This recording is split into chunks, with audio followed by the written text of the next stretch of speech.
नमस्कार, मैं हूं वैभव जैन मस्ताना। आप देख रहे हैं आवाज़ न्यूज़ 24। आवाज़ न्यूज़ में आपका बहुत बहुत स्वागत है। अभी हाल ही में भारत सरकार द्वारा आम बजट पेश किया जा रहा है। आम बजट को लेकर लोगों की क्या सरकार से अपेक्षाएं हैं, सरकार से वो क्या चाहते हैं, आम बजट में कितनी राहत सरकार दे सकती है, इस सब को लेकर हम सीधी चर्चा करते हैं और जानते हैं आम व्यापारियों से, आम जनता से कि वो सरकार से किस तरह का बजट चाहती हैं और क्या आशा अपेक्षा रखती हैं। वैसे देखा जाए तो गृहिणियों का कहना है कि बजट उनके अनुकूल हो, उनकी गृहस्थी के अनुकूल हो। वहीं व्यापारियों का कहना है कि बजट में जीएसटी कम कर थोड़ा सी राहत दी जाए। वहीं महंगाई को देखते हुए लोग चाहते हैं कि महंगाई पर कंट्रोल किया जाए। वहीं युवाओं का कहना है कि सरकार अगर बेरोजगारी पर भी थोड़ा सा ध्यान दे तो क्षेत्र में, देश में बेरोजगारी को भी कम किया जाए। चलिए तो सीधे जानते हैं और चर्चा करते हैं हम ऐसे लोगों से कि जो हमें सरकार से बताएंगे क्या आशा और अपेक्षा रखती है इस बजट को लेकर। आम बजट को लेकर जहां लोगों में उत्साह बना हुआ है, वहीं लोगों की मांग भी केंद्र सरकार से है कि बजट में थोड़ी सी सरकार विशेष ध्यान रख आम लोगों को राहत दे। इस पर हम चर्चा करते हैं और जानते हैं हमारे क्षेत्र के क्षेत्रीय विकास परिषद सामाजिक संस्था के अध्यक्ष संगई चंद्र कुमार जी से कि उनके क्या विचार हैं। जैन साहब, आपका बहुत बहुत स्वागत है आवाज़ में। धन्यवाद जी। आम बजट को लेकर आपके क्या विचार हैं? आज आम बजट पेश हो रहा है। हमारा ये विचार है सरकार आम जनता के हितों का ध्यान रखते हुए बेलगाम होती हुई महंगाई पर कंट्रोल करे, नव युवाओं को भी रोजगार दे और महिलाओं की रसोई का भी ध्यान रखें, जिसमें कि उनको रसोई में लगने वाली चीज़ों को कम से कम दामों में मिले, इसकी हम अपेक्षा करते हैं और महंगाई को कम करें, यही हमारी। तो बेरोजगारी जो बढ़ रही है देश में, उस रोजगार को लेकर आप क्या कहना चाहेंगे, सरकार से क्या मांग करेंगे? बेरोजगारी, नवयुवकों को रोजगार भी दें और सरकारी पदों पर भी व्यवस्थित करें उनको, क्योंकि जब तक नवयुवक व्यवस्थित नहीं होगा तब तक देश सुचारू रूप से नहीं चल सकता। बहुत बहुत धन्यवाद जैन साहब। जैसा आपने बताया आपकी क्या आशा और अपेक्षाएं हैं केंद्र सरकार को लेकर।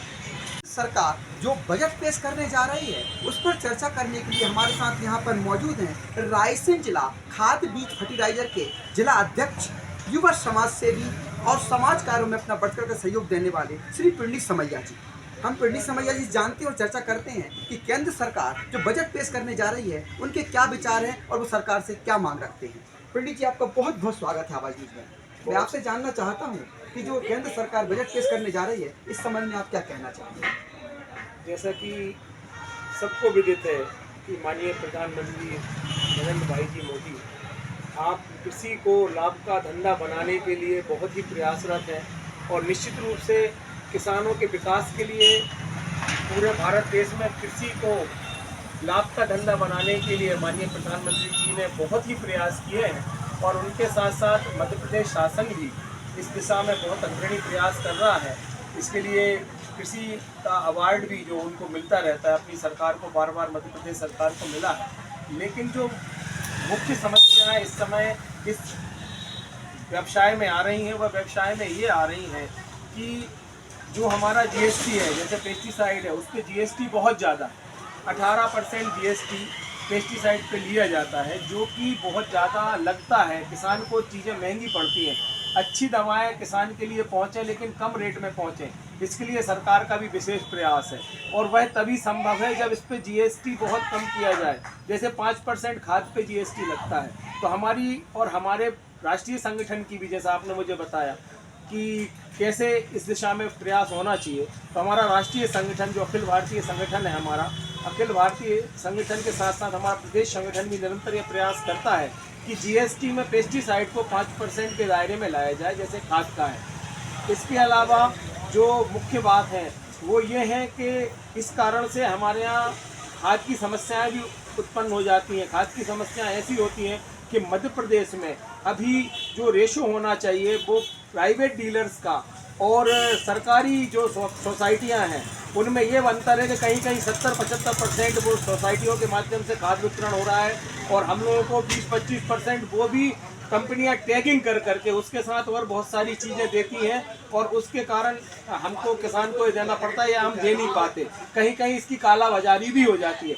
यह सब रुके, उसके लिए सरकार का भी विशेष प्रयास होना चाहिए कि समानता के साथ सरकारी क्षेत्र निजी क्षेत्र में फर्टिलाइजर का वितरण किया जाए। और पेस्टिसाइड जो है 18% जो मैं आपको बता रहा हूँ जीएसटी जिस पे लगता है वो 5% किया जाए, तो निश्चित रूप से अब किसानों को कम रेट में यह चीज़ें उपलब्ध होंगी, सुगमता से उपलब्ध होंगी, तो कृषि की आय और बढ़ेगी और कृषि क्षेत्र का बहुत विकास होगा। इसके अलावा एक बात और, जैसे पेट्रोल की बात हुई, तो पेट्रोल डीजल के बारे में जैसा अपन को देखा जाता है कि बहुत अंतर है। आपके मध्य प्रदेश में डीजल का रेट मान लीजिए आज 92 रुपये है, तो पड़ोसी राज्य उत्तर प्रदेश वहाँ 80 रुपये डीजल है। 12 रुपये का फर्क डीजल में अगर कहीं कहीं देखा जाए तो 1 किलोमीटर के अंतर पे 12 रुपये का फर्क आ जाता है जहाँ राज्य की सीमाएं लग रही हैं। इससे भी बहुत दिक्कत होती। पूरे भारतवर्ष में एक ही रेट पे डीजल पेट्रोल बिकना चाहिए।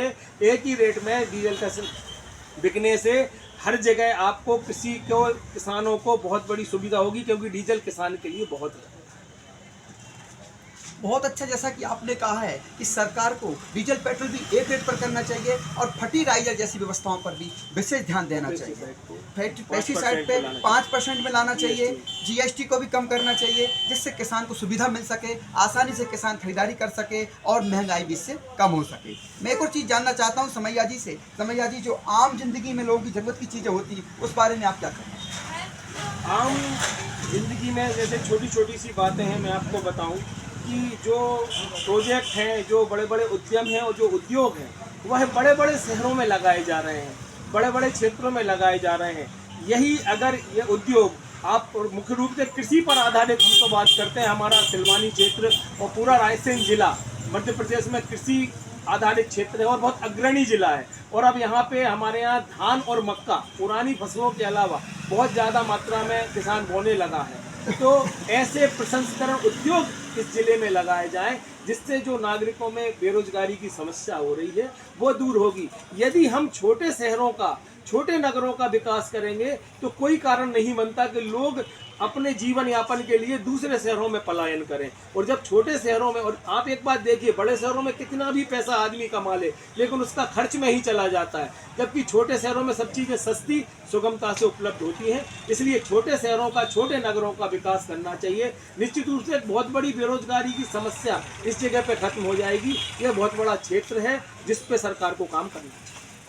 बहुत अच्छे, जैसा कि आपने कहा कि सरकार को कुछ रोजगार व्यवस्था यहाँ पर करना चाहिए।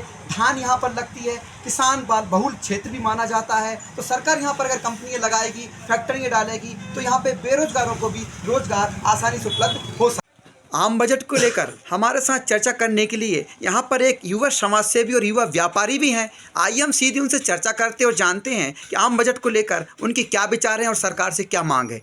हमारे साथ हैं आशीष सिंघई जी। आशीष जी, आपका बहुत बहुत स्वागत है आवाज़ न्यूज़ में। धन्यवाद जी। आम सरकार का आज बजट पेश होने जा रहा है, इसे आपको लेकर क्या विचार है और सरकार से क्या मांग है आपकी? हमारा तो सरकार से बस यही कहना है कि जो आप आम बजट आज जो पेश कर रहे हैं वो जनहितैषी हो, जनप्रिय हो और सबके हित में हो। महंगाई पर थोड़ा सा कंट्रोल हो उसमें, और आम आदमी के जीवन पर भार ना पड़े, ऐसी आप अपनी स्कीमें लाएं जिससे कि सामान्य लोगों का जीवन व्यवस्थित चले। और बस इतना ही कहना चाहूँगा सरकार से कि थोड़ा सा महंगाई पे कंट्रोल करें। बेरोजगारी जो आज अपने देश में बहुत फैली हुई है उस पर थोड़ा सा ध्यान दें, कोई रोज़गार डालें, क्षेत्रों में नए नए रोज़गार दें जिससे युवाओं को रोज़गार मिले, उनका घर चले, घर का मतलब पूरा खर्चा चले। और जो महिलाओं के लिए भी जो सरकार अपनी अपनी हितैषी योजना चला रही हैं उनमें थोड़ा क्रियान्वयन करके और उनको थोड़ा सा दूसरे रूप में उनके घर के बजट के हिसाब से उसको कर दिया।